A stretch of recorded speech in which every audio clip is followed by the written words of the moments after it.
નમસ્કાર. આવનાર દિવાળીના તહેવાર નિમિત્તે ભરૂચ નગરજનોને હું હાર્દિક શુભકામનાઓ અને શુભેચ્છા પાઠવું છું. આવનારું નવું વર્ષ આપના માટે શુભદાયી અને લાભદાયી રહે એવી શુભકામનાઓ. દિવાળીના પાવન તહેવાર નિમિત્તે હું ભરૂચ નગરપાલિકા પ્રમુખ ભરૂચ નગરજનોને નમ્ર અપીલ કરું છું કે આપણે સૌ સાથે મળીને ભરૂચ નગરપાલિકાને સપોર્ટ કરીએ. આપણું શહેર સ્વચ્છ રહે અને સુંદર રહે.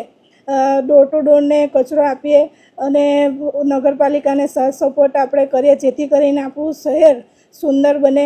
અને આપણે દિવાળીના તહેવાર નિમિત્તે આપણે શોપિંગ કરવા જઈએ છીએ ત્યારે ટ્રાફિકની સમસ્યાને કારણે આપણે જ્યાં ત્યાં વાહનો પાર્ક ન કરીએ, જેથી કરીને ટ્રાફિકની સમસ્યાઓ પણ ના ઊભી થાય.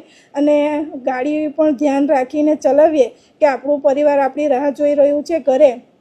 અને આપણા નરેન્દ્ર મોદી સાહેબે જે આપણને સ્વનિર્ભર ભારતનું ઉપદેશ આપ્યું છે, તો હર ઘર સ્વદેશી ઘર ઘર સ્વદેશીના ઉદ્દેશ્ય રાખીને આપણે લોકલ ફેરિયાઓ અને એ લોકો પાસે ખરીદી કરવાનો આગ્રહ રાખીએ તો આપણી દિવાળી તો સારી જાય, પણ એ લોકોની પણ દિવાળી સારી રહે એવો આગ્રહ રાખીને ફરીથી ભરૂચ નગરપાલિકા તરફથી હું નગરજનોને હાર્દિક શુભકામનાઓ અને શુભેચ્છા પાઠવું છું.